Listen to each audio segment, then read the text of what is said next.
Hello, everybody. My name is Mylène Draxler. I am the Orthobiologic Product Manager in France. And today, I'm really pleased to welcome you to this webinar, which subject is AutoCart, the update in the knee joint after 5 years of experience with some clinical studies, and as well a discussion about the clinical cases. So today, I'm really delighted to introduce you to Stefan Schneider, who is a German orthopedic surgeon. And also, I'm pleased to welcome Dr. Frank Wein, who is a surgeon coming from Nancy, and he will as well introduce you to his AutoCAD experience. Perfect. Thank you very much, Mylène, for the invitation and the introduction. I'm really happy to be here with you tonight and share my experience.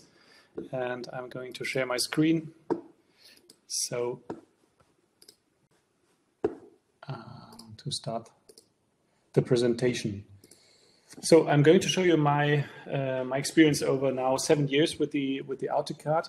And when we started with this minced cartilage, the arthroscopic minced cartilage 7 years ago, we didn't really had any evidence. Yeah, so if we looked into the literature in these days, we saw only very small studies with 8 patients, follow-up 1 year, so no real evidence for us. Another study, 1 year, 14 patients. We saw over 1 year a little bit of improvement in the MOCAT score, a little bit of a clinical improvement, but we didn't knew, is this really going to work also for long term? Because in these days, the ACI technique in Germany was our gold standard, and so we were looking for something else. Then we published this in 23, a 5-year follow-up over a technique where we performed the minced cartilage technique. It was mainly done by Gian Salzman, where we performed the open technique with the mincing, and there we could see that we have a really nice reduction of the pain over 5 years, and also quite improvement of the functional scores. If we look into the literature now, we were able to publish a 2-year follow-up with 62 patients of our clinic, where we saw very nice improvements. And I'm going to show you the results of our patients over 5 years now. Another study is coming out soon. I just received the preprint.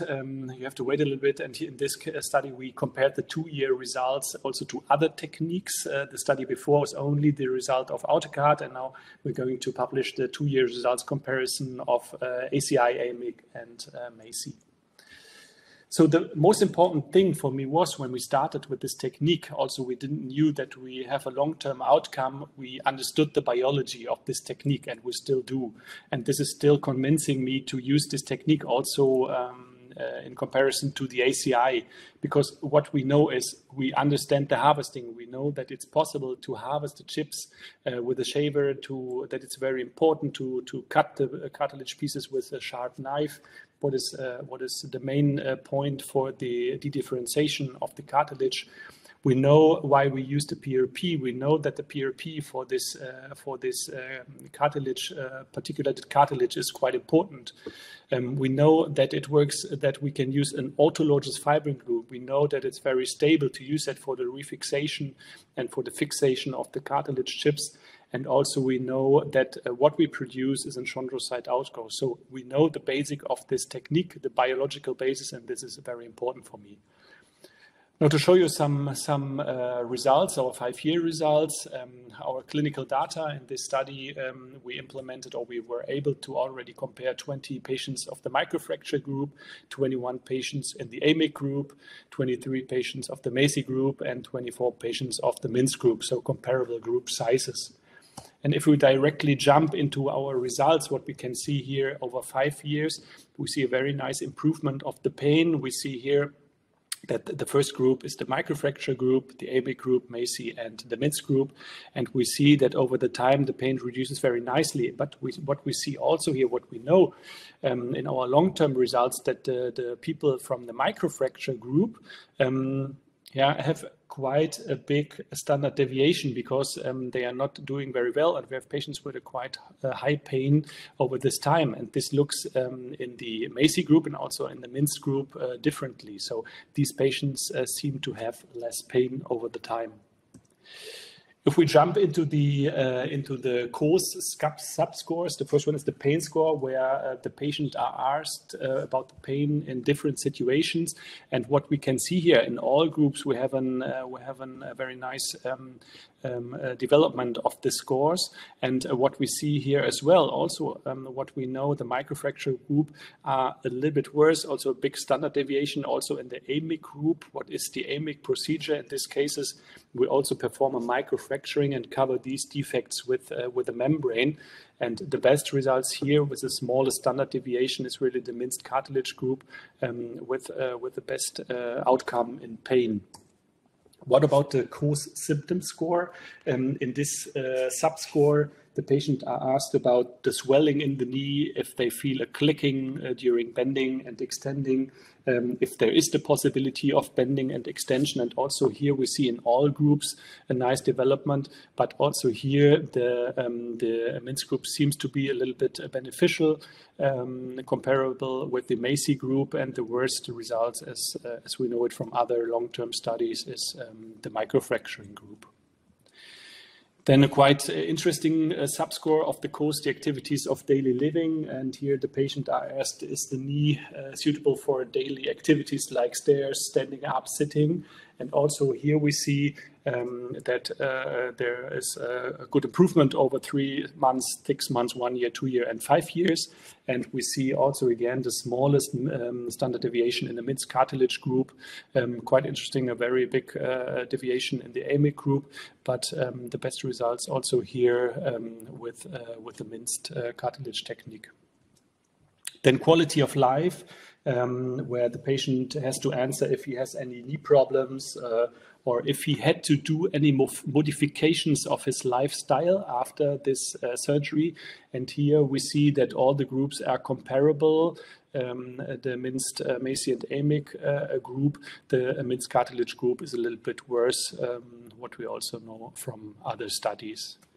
Then the last score we asked over these 5 years is the SAIL score, where the patient has to answer if the knee feels normal or not normal.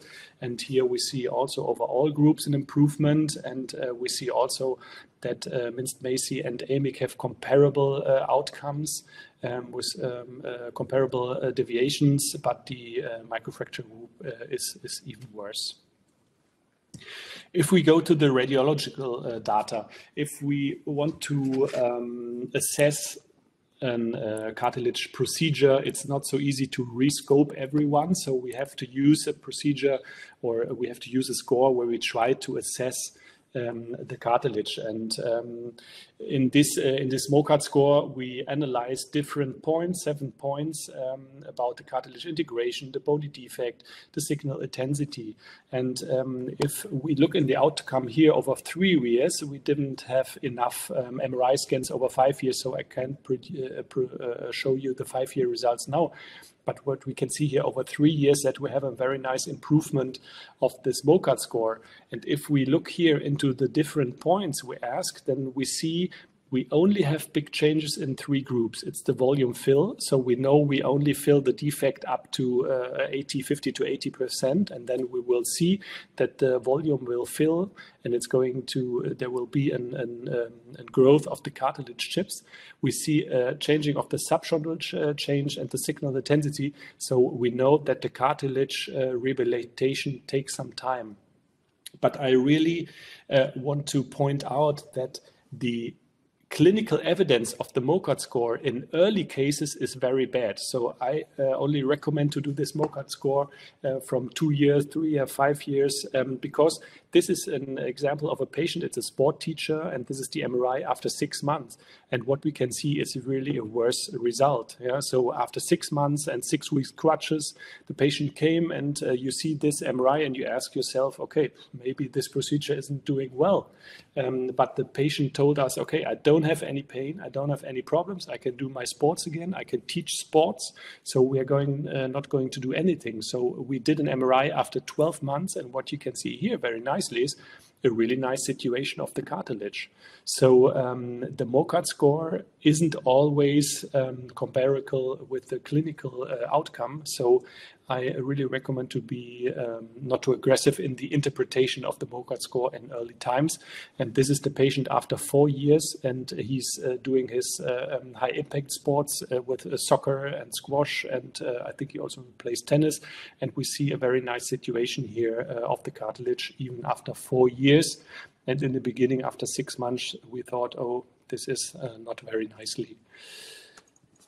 To show you some things I learned over these years, which are very important for me. This is a patient with a defect of the medial femoral condyle. And what we see here, we have a cartilage flap here, an osteochondral flap, and he had an impact during a soccer match. And then the patient came 3 months after the accident to us. So we didn't perform any refixation because the backside of this flip already changed. So what we did is the AutoCart technique, as you can see here. You see here the defect, and in the beginning, I filled the defect too much. As you can see here, this is more or less already an overfilling. It's an 100% filling. Maybe it's already a little bit overfilled. And in the beginning, I thought, okay, I got so much cartilage tissue, so I'm so proud I'm going to fill the complete defect. But what you're going to produce is an hypertrophy, as you can see here. So the patient came to our practice half a year after implantation, and he didn't have any pain. He just told us that he felt a clicking during extension and bending. And so we recommended to rescope him because we wanted to resect the overgrowth. And so I can show you how this looked like. And I think it's always when I see these pictures, it's really impressive. This is the result after 7 months. And you see a very nice integration in the surrounding cartilage. The hypertrophy doesn't seem to be as big as we thought in the beginning, so it looks a little bit like an edema, and so we resected this superficial layer, and this is the property of this cartilage already after 7 months. It's really impressive, and I think this is a really convincing picture. This is the comparable, the lateral side, where we see it's a little bit stronger in the adhesive properties, but still very good. So in this patient, we had the chance to send the cartilage resected to the lab. And what we can see here, these are the cartilage chips in this HE stain. And what we can see here, that even after 7 months, there is no sign of apoptosis necrosis. So the cartilage chips feel very well. We see little bridges growing here between these cartilage chips. The safranin O stain shows us that the extracellular matrix also is very healthy. We don't see any necrosis. So the surrounding we built here in this AutoCart technique seems to be very good for the cartilage, and the cartilage feels very well. I can show you another example. It's a 35-year-old teacher, football and running, and he had a quite big defect, 2.2 to 1.5 centimeters. And you saw already here that there was also something like a cartilage flap. And so we also performed this cartilage procedure, the AutoCart procedure in this case. And then you see here how that looked like. And then I had the chance to rescope him after 2 years because he had a meniscus problem on the lateral side. And you see also here after 2 years, a really nice integration. Something you see quite often where I really recommend to want to point out that it's important to fill the defect also in the anterior border. Sometimes you see a little gap here in the anterior part, so it's very important to also put the cartilage chips in the anterior part of the defect, and then you can cover that completely. I can show you also, this is another patient who had a very, very big defect, mainly all of the medial femoral condyle. And this is after 4.5 years. And you see also this little gap at the front, but you see here it was more or less all of the medial femoral condyle. And these are very convincing pictures. He had also a meniscus tear on the lateral side, so I had the chance to rescope him. And he's doing his sports completely, he's playing football, and I think this is really convincing. Sometimes we have patients who don't have only a problem of the cartilage, so they sometimes have also a problem of the bone beneath. And what you can see here is a patient with an osteochondrosis dissecans, which was already treated by microfracturing or drilling. And you see that we also have this cysts beneath.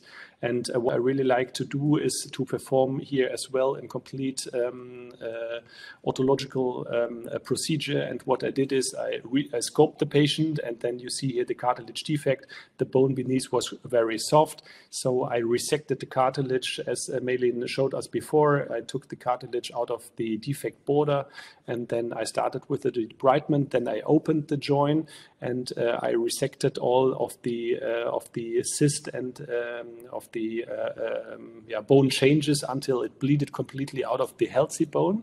And so now it's important to resect some cancellous bone, and so you can do that easily with an instrument from Artrix. This is a special drill, and if you drill into the bone here, you can take the distal femur or the proximal tibia, and then you drill into the bone, and then this osteoauga is going to produce a very nice osseous structure, as you can see here. And so you can directly use that for the reimplantation. What I really like to do is mix the bone with also some fibrin out of the fibrinator, and then you can nicely impact that into the bone. I always like to drill a little bit for bleeding, and then I use this syringe for the implantation. And then you can very nicely compact that into the defect, as you can see here. So the defect is filled up to surrounding bony levels, and then you put the cartilage chips on top, fixate that with your fibrin glue, and then you can see results like this. This is a result after 5 months, and you can see a very nice closed bony tissue. You see the cartilage is very nicely on the surrounding borders. So this is, I think, also a nice technique and completely autologically way to fill osteochondral lesions. This is quite an interesting case here where I also learned a lot. It's a basketball player, a German National League, quite high, 195 centimeters, 100 kilos. And he came with this defect of the kneecap. And what we can see here is really this defect here of the kneecap and this side. And so we also performed a CT scan to see or to analyze how deep this defect is. And in the CT scan, the defect doesn't seem to be as deep as we thought from the MRI. And then the plan was to also harvest some cancellous bone, fill up the defect, and then put the cartilage on top. During the arthroscopy, we saw a situation like this. You see here really this defect rim. And what I did, I didn't do any cancellous bone transplantation. I only put in the cartilage chips. And what you can see here as well, I also had some fatty tissue. It was a little bit in the beginning when we started with the technique, we saw sometimes, okay, there's some fatty tissues. Then I discussed it with some colleagues who also did a lot of these. And they said, yeah, I also sometimes have this fatty tissue, but the results are still very good, because I think this is a little bit like a scaffold for the cartilage. So I'm not really disturbed by it if I have some fatty tissue between the cartilage chips. So you should have more cartilage chips than fatty tissue. But if you have some fatty tissue, I don't think it's a problem. Then this guy went into the MRI, and this is the result after 1.5 years. And you see that the subchondral structure changed very nicely. Yeah? And so this is always what we have to think about. We have to restore the osteochondral biology, because the subchondral bone and the cartilage belong together. And so what you can see here very nicely, if you take care of the cartilage, also the bone beneath is going to restore its biology. And this is the result after 4.5 years. And he plays football in the Bundesliga again. So very, very high impact, a lot of jumps. And you see that the results are quite nice. And he just sent me some maybe I can show these videos. Oh, thank you. Normally, these are videos where you can see very nicely how he's jumping, but I'm sorry, I cannot start that. Yeah, you could see how he's jumping. Another case, the one I just told you, is this squash player, a 30-year-old patient, and he had this defect here. And after the debridement, there wasn't a lot of cartilage on the side left here.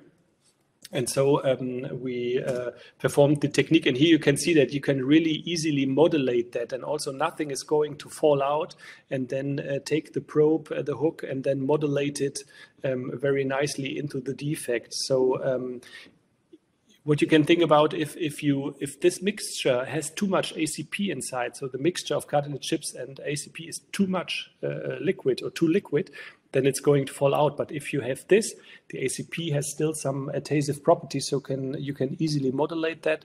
This is the MRI after 1 year, where you can see very nicely the integration into the bone.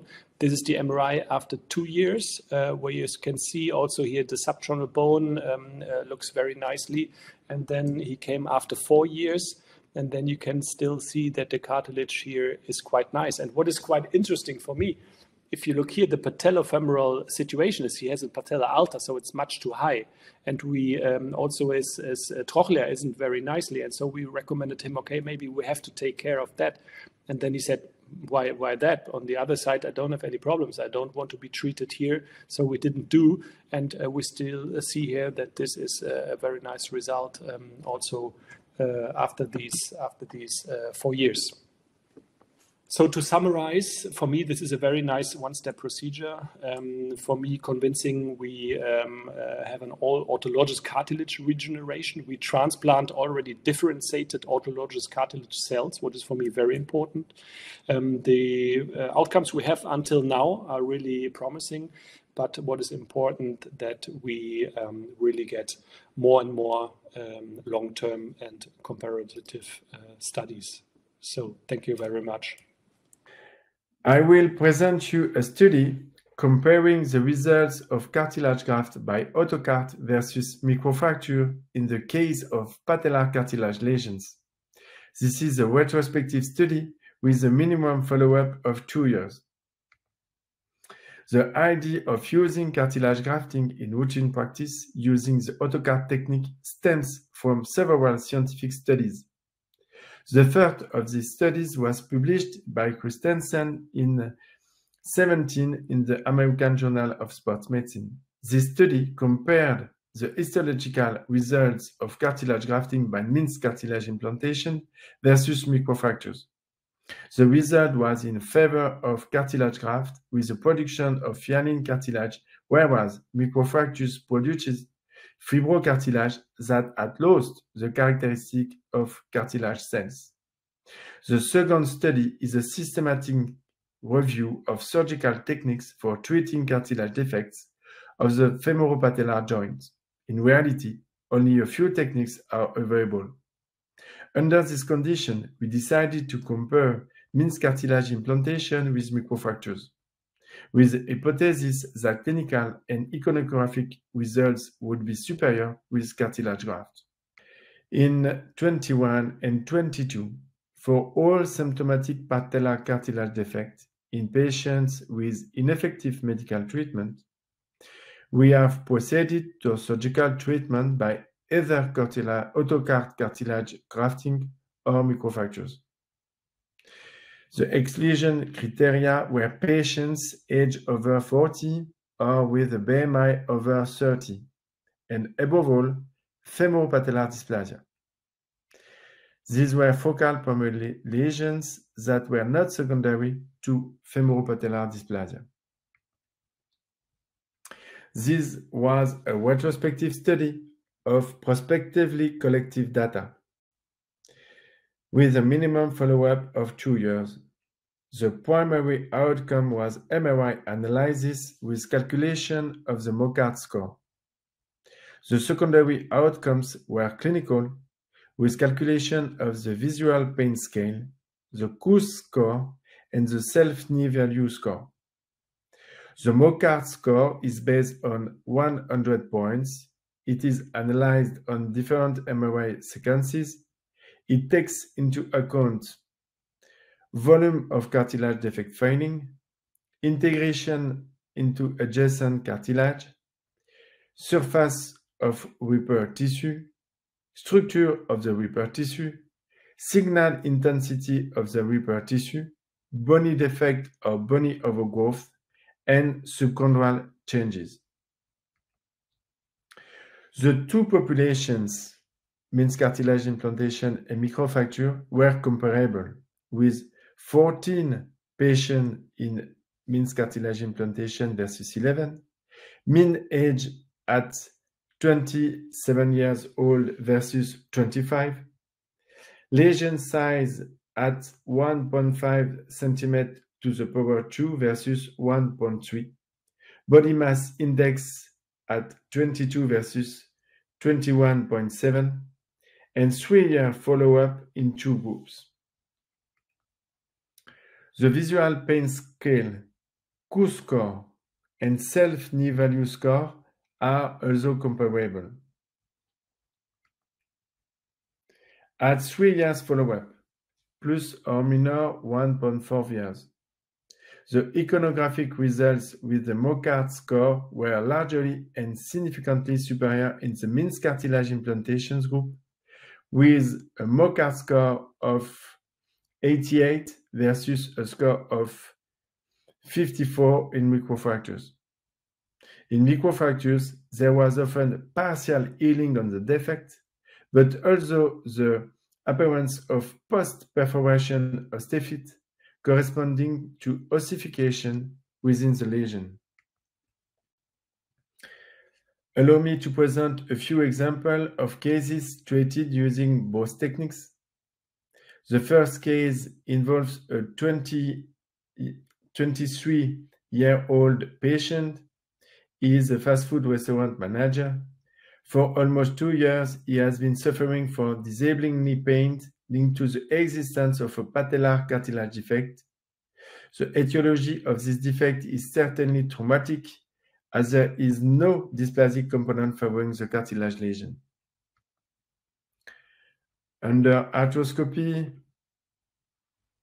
the cartilage defect is clearly visualized. The AutoCart procedure involves removing a few chips of cartilage from the lesion. Harvesting is sparing.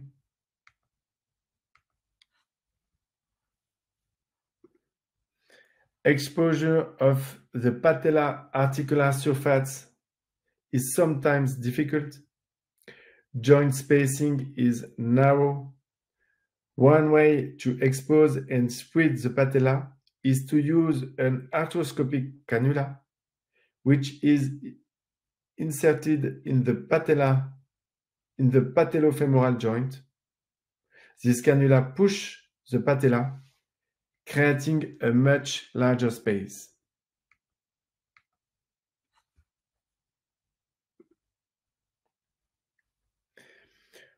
Once harvesting is complete, while the graft is being prepared by mixing cartilage chips and PRP, the joint and lesion must be dried. The surface of the defect must be dry so that the graft can be biologically fixed by autologous thrombin. Several tricks can be used to dry out the joint. Aspiration of joint fluid using a cannula,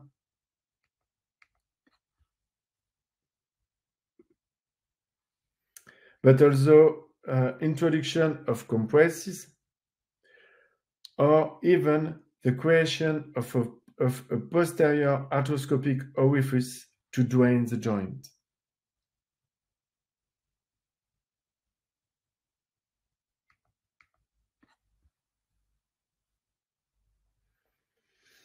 After drying the lesion, a cannula is inserted to apply the graft. The graft, which is a mixture of PRP and cartilage chips, has a pasty consistency, providing initial stability in the defect. The graft is then glued with an autologous thrombin concentrate, which has been prepared using a PRP syringe and thrombinator.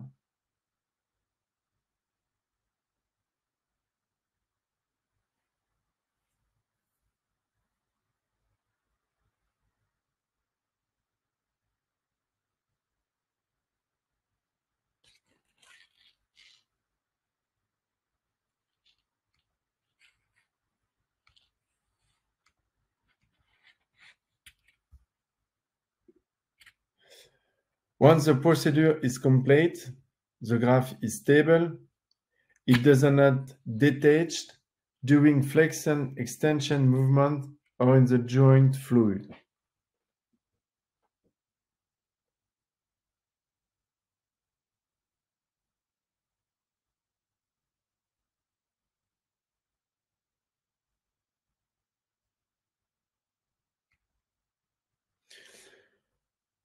For this patient, at 3 years follow-up, MRI revealed complete filling of the lesion with the graft fully integrated with the underlying bone, but not with the adjacent cartilage.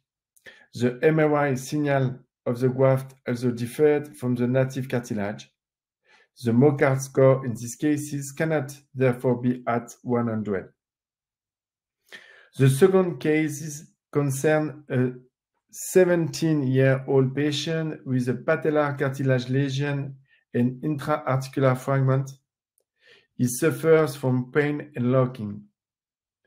MRI reveals cartilage lesion with subchondral bone edema.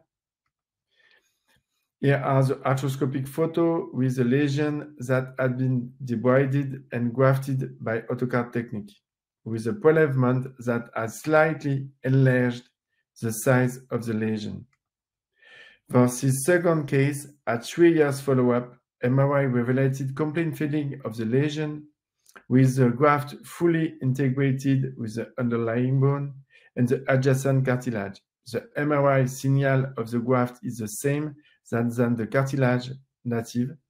Bone edema has completely regressed. The Mocard score in this case is at 100.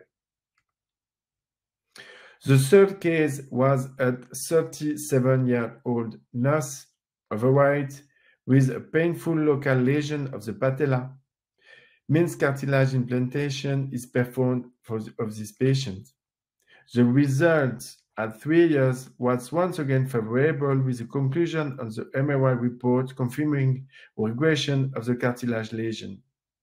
Bone edema has completely disappeared. Graft signal is comparable to cartilage tissue, but volume is not completely restored. The fourth case involved an overweight 37-year-old woman with a patellar cartilage lesion. In her case, we use microfractures and perforation of the subchondral bone to create healing tissue in the chondral lesion. At 2 years follow-up, the MRI result is not very good. Healing tissue is seen, poorly integrated with adjacent bone and cartilage. The Mocard score is low. Clinically, the results are significantly better with means cartilage implantation, with an improvement in pain of 3.5 points with AutoCart versus 1.75 with marrow stimulation, an improvement in the Q score to 32 versus 21, and self-knee value to 49 versus 32. Clinically, one way of analyzing the results is to compare them with the results expected in the literature in the case of cartilage treatment. The score to be achieved in the patient acceptable symptomatic state. The Q score, for example, is a score that has been the subject of a PAS analysis. The proportion of patients achieving PAS differs according to the two techniques, with 100% of patients treated with AutoCart achieving the target Q's total score versus 36% for marrow stimulation. The difference being very significant in terms of pain and sport activities. In conclusion, the results of means cartilage implantation are superior to those of marrow stimulation, both on imaging with a Mocard score of 88 versus 54 means cartilage implantation produces tissue that is closer to native cartilage and more easily integrated. Above all, microfractures produce osteophytes in the lesion, both clinically with better results on pain and function. Pain scores on visual analogic scale 3.5 versus 1.75. Self-knee value score delta is 49 versus 32, and the PASQ score is reached in 78 of patients treated with AutoCart, with versus 0% of microfractures patients. However, it should be noted that this study was carried out in a very specific population without femoropatellar dysplasia. This young population achieves very good results with cartilaginous grafts. In any case, the AutoCart technique is a simple, reproductive technique and pain-free technique. Contrary to what you might think, cartilage harvesting is very low. Few cartilage chips are needed. Grafting is not filling, grafting is sewing. Thank you so much for your both presentations. So now it's the time to ask some questions. So if you have some questions, please feel free to ask them in the chat room. And then after I will read them out loud. So it's just below at the right corner of the screen if you want to ask some questions. And I have, of course, some questions for you too. And so you said that the AutoCart procedure is working well and it's studied, but do you have some clear contraindications where you can say, okay, in this case, it's not going to work. I'm not going to do this procedure. For me, the contraindications is the BMI. If a patient is over 30, it's not really a good indication for AutoCart. The age is not really a contraindication. I can do this technique in a patient who is 50 years old. It's not a problem for me. After, the good indication is a hole with a good thickness of cartilage close the defect. If I see osteoarthritis on the MRI, I think it's a contraindication to this technique. Yeah, that's true. I think for me, that's the same point. I think what's also a contraindication is if you have really degenerative changes. And also, like Frank already said, if you have a dysplasia or if you have a severe valgus deformity, this is the reason why we have this cartilage lesion. So you have to treat these things as well. And also, for example, if you treat the medial or lateral condyle and you have a missing meniscus, and this is the reason for the cartilage changes, then it's not possible to do it. Well, it's possible to do it, but the cartilage will be away very soon. So I think this is really important to see that there are no big changes in the joint. And I also convinced that the age doesn't play a big role. The oldest patient I treated was a 65-year-old lady.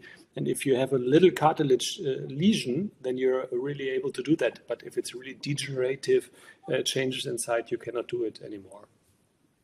Okay. And do you think that the rehabilitation program after the surgery is key to have the success of the surgery? Yes, of course. But I think over this 7 years now, we are getting more and more and more aggressive. We always discuss that because we see that the cartilage is more stable than we think. And what was quite impressive for me, the second patient I treated with AutoCart was a young girl. I think she was 18, and she had an infection afterwards. So first of all, I thought, okay, maybe if every second patient now has an infect of the knee after AutoCart, I'm going to stop that procedure. But it was the only one she had it. But I re-scoped her after 2 weeks because we saw there were bacteria inside, so I had to wash everything out. And my idea was, you saw in this videos how soft the cartilage tissue is, just scrap it out with a probe and then it's done, and then make a lavage. But the cartilage was after 2 weeks already so stable that I really had to take a curette to get everything out. So I think the thing we produce here is very, very stable. So I think you can be more and more aggressive, but if we treat the patellofemoral joint, we have a 2 weeks weight bearing with a half body weight and then a limited flexion over the time. And if we treat very small lesions, medial lateral condyle, it's up to 3 weeks, no weight bearing and then a little bit weight bearing. And if it's a very big lesion, we still do 6 weeks, no pressure on the joint. How do you do that, Frank? It's difficult to have a good observation of the rehab because it's a free pain technique. So the patients are available to walk without crutches, without any pain. So I think it's important to improve the incorporation, to use crutches during 6 or more weeks after surgery. But it's different in the patellofemoral joint and the femorotibial joint because in the patellofemoral joint, the most important key is to avoid flexion. And in the femorotibial lesion, the most important key is to avoid weight bearing. But it's difficult to have a good observance of this way with patients who don't have pain. So I insist about this key with a difficult, important way to explain the importance of the rehab.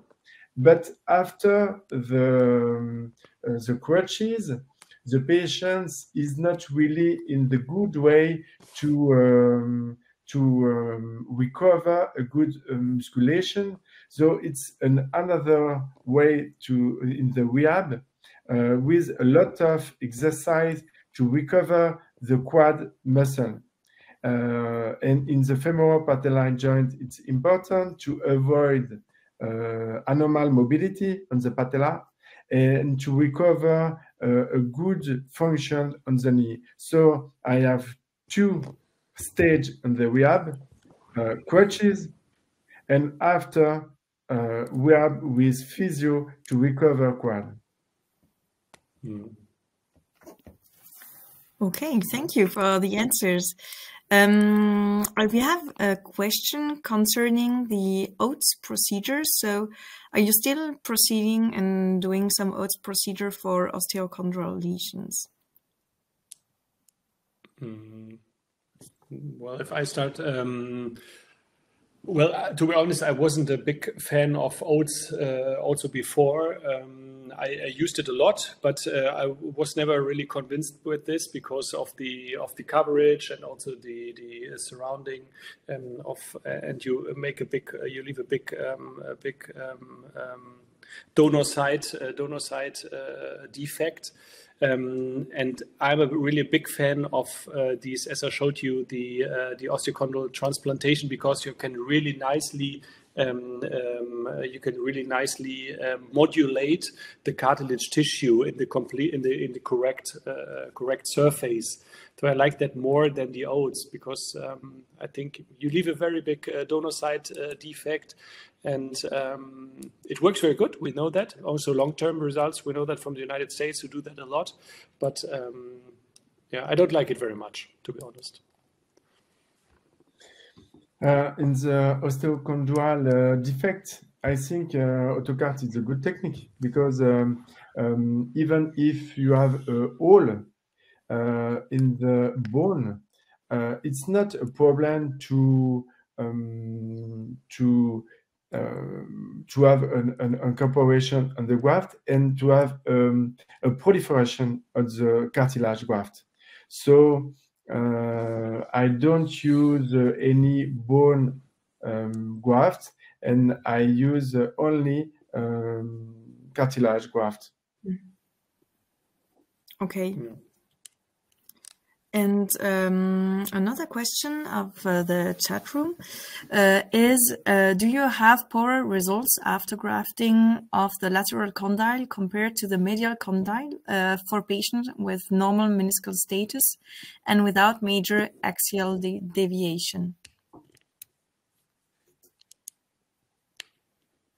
No.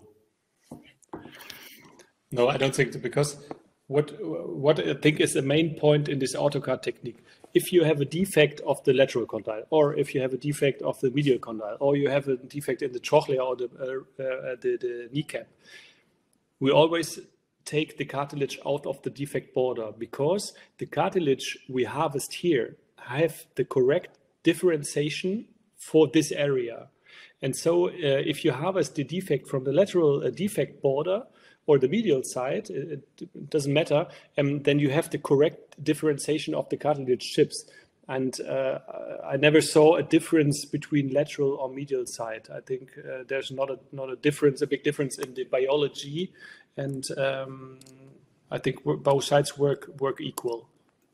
Did you see any differences there, Frank? No, I don't observe difference between medial or lateral side. The difficulty is more on the patellofemoral side, with a difficulty to exposition, in particular on the patella. And it's difficult because a lot of patients have a poor quad. So with a not good musculation on the quad, we have anomaly mobilization on the patella, and we have difficult to protect the graft. But on the femorotibial articulation, I don't observe any difficulties, and I don't observe difference between medial or lateral side, and except major axial deviation. In this case, it's important to say if you have important axial deviation, you have to correct in the same step as AutoCart. Mm-hmm. Yeah. Yeah. Okay, thank you.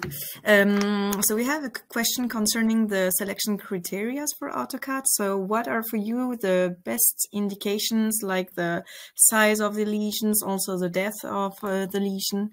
What are for you the best?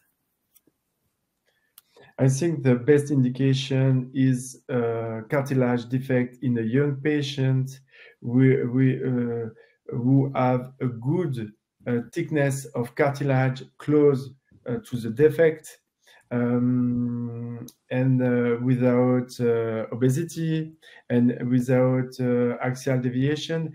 That's the same indication than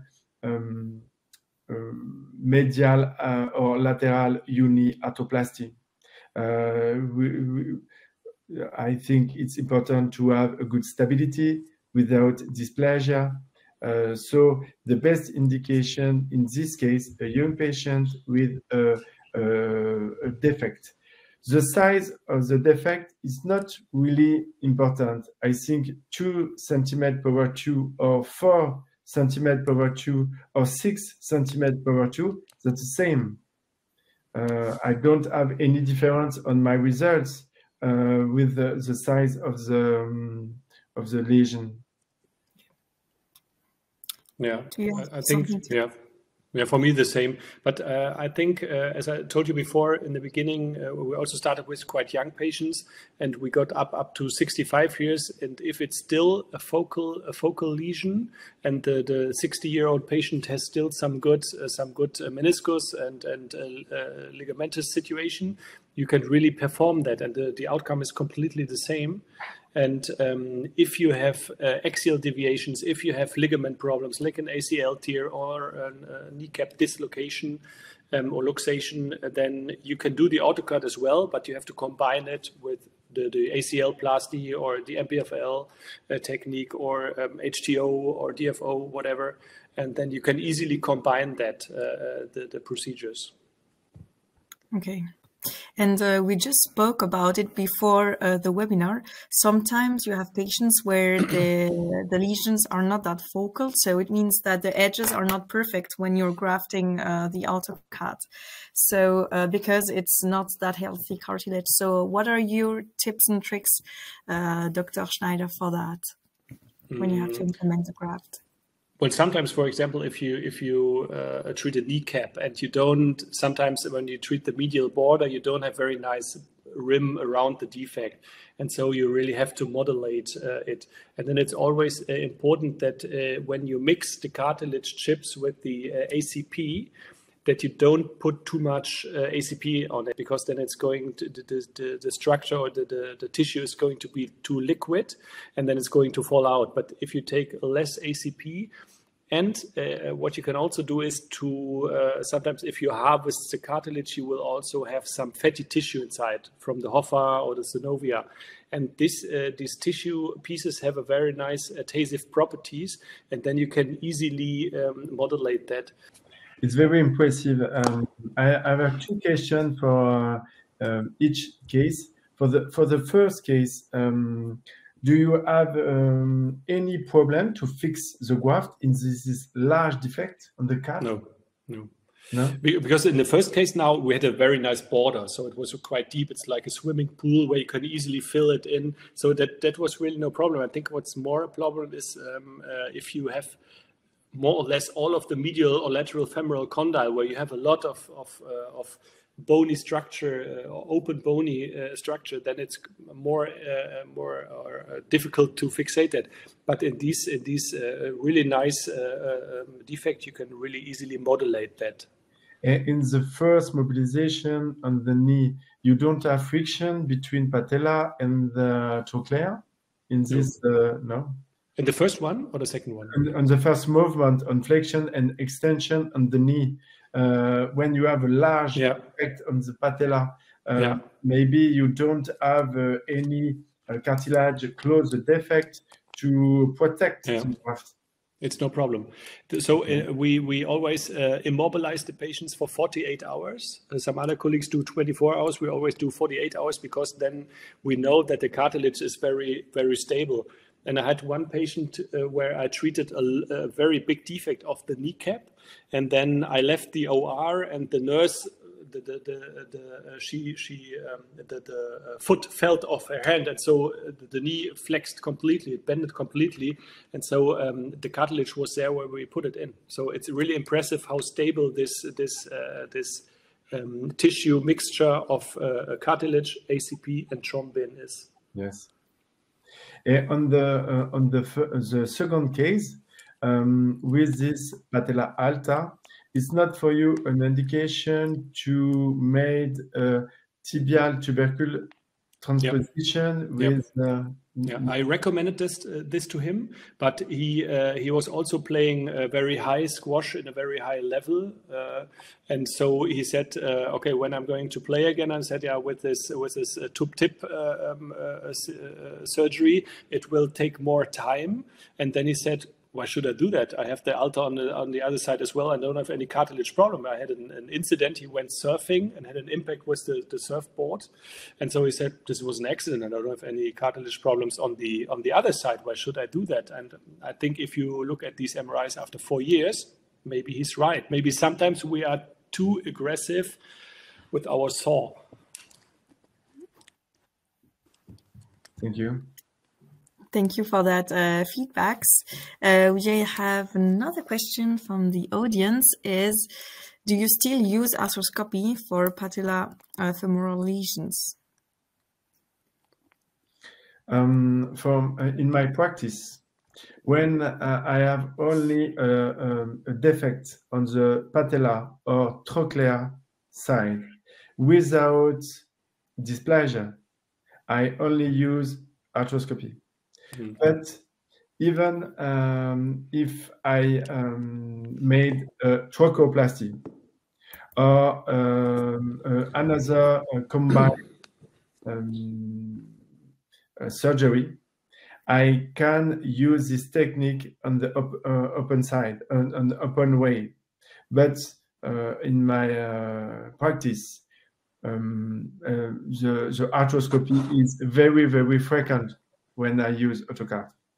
Yeah. Sometimes it's necessary to make a third portal at the from the side, and then you can easily reach everything. So I don't think normally it's not necessary to open that.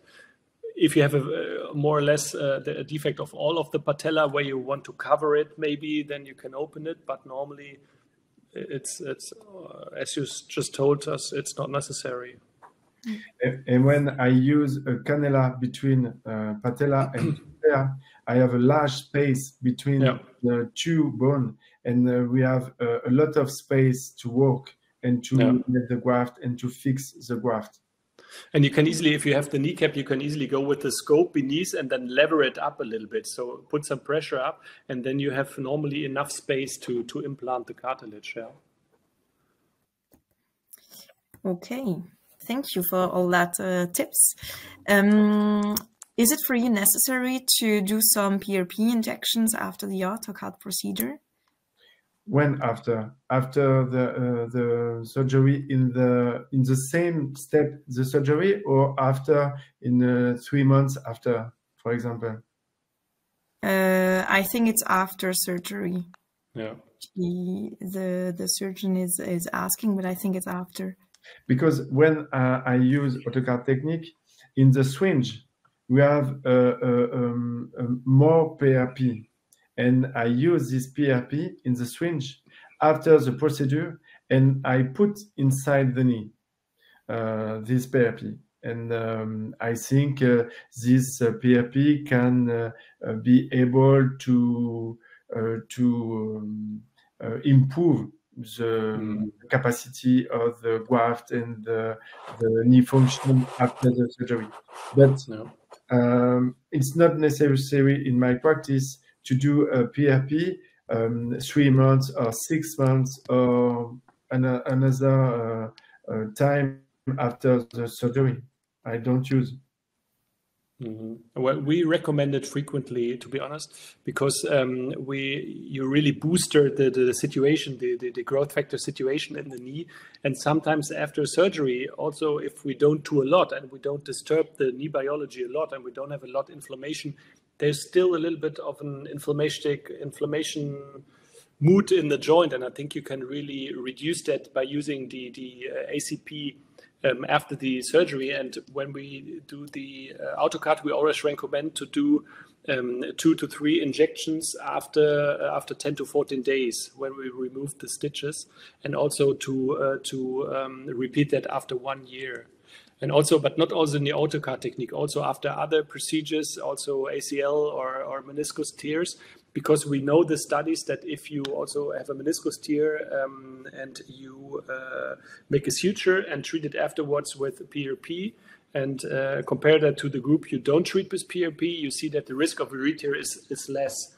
So I think you can help the knee and the tissue a little bit. So we really like to do that, but I'm working in a practice, so I'm not working in a hospital. So for me, it's easier maybe to do that, to realize that, compared to if you work in a clinic.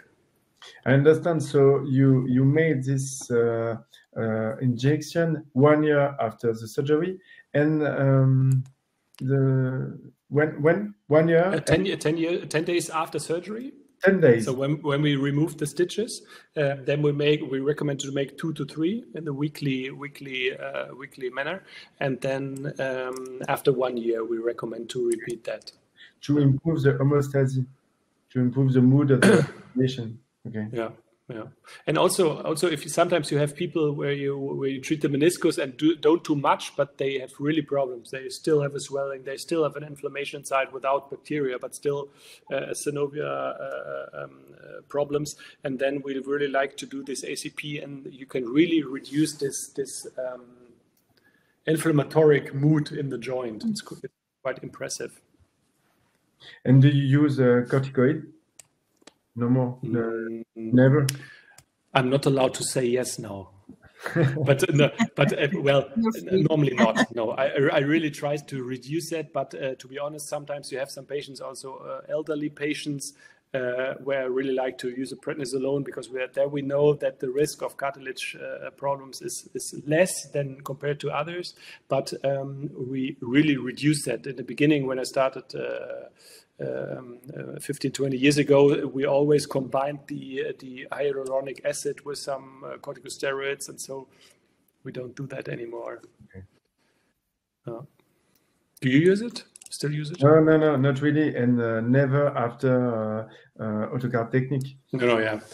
Never, because it's not a good way to improve the incorporation of the graft. Yeah.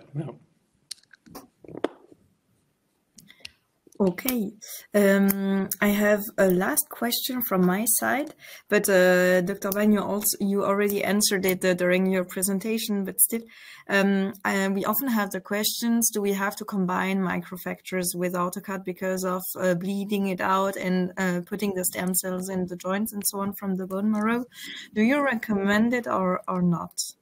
I have a case of this procedure. Yeah. I can show you, but if I made microfracture before AutoCart technique, I observe often osteophyte in the defects in the graft. So it's not a good idea to do microfracture before AutoCart technique. Yeah. I think we know that also from the ACI, that the cartilage belongs to the subchondral plate, and sometimes if you treat the trochlea, we always have a defect of the subchondral plate, and if you debride it, it's going to bleed because the bone is very soft. Then you can use it, but I won't do any microfracturing because of these osteophytes we see a lot, and the cartilage, the tissue doesn't need it. Yeah. And also it also bleeds a lot, and then it gets tougher to dry out the lesion anyways. Then you have to make more ACP injections afterwards. Yeah.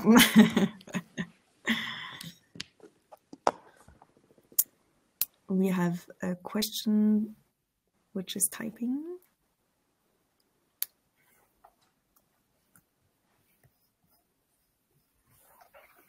Do you use, Frank, do you use ACP in other cases when you do an ACL or so? Because some people tell us that they put ACP also in the channels and in the around the question is to use ACP, so PRP, when you do an ACL plasty. Yes, also? not in routine, but when I made AutoCart technique in the same time at ACL ligamentoplasty, with the ACL reconstruction, I use a PRP in the same time. Yeah, okay. Yeah. So we have the question from Sabina. So do you undergo AutoCart procedures after failed microfractures? Yes, and Stefan showed us a case in this presentation with a large cyst on the bone. Yeah. Impressive. Yeah, I think you can really do that, but if you have problems of the subchondral bone, you have to take care of that as well. But if you have a little osteophytologist, or you still have a good subtotal situation and you just don't have any tissue growing, then you can easily put the AutoCart on top. Yeah, it's possible. But I wouldn't, as we just discussed, combine the microfracture with the AutoCart. It's quite important. Okay. So I think that we have answered to a lot of questions. I would like really much to thank you for your presentation experience and also showed studies, which was very impressive. And also, if you want to review the webinar, you can also go on YouTube of the website of Arthrex France, and you can review the webinar if you want to. So thank you so much for your time, and also to having shared your experience, and also thank you the participants to have asked all those questions. It was really interesting. So thank you so much, and have a nice evening. Thank you. Thank you very much. Thank you. Bye-bye. Bye-bye.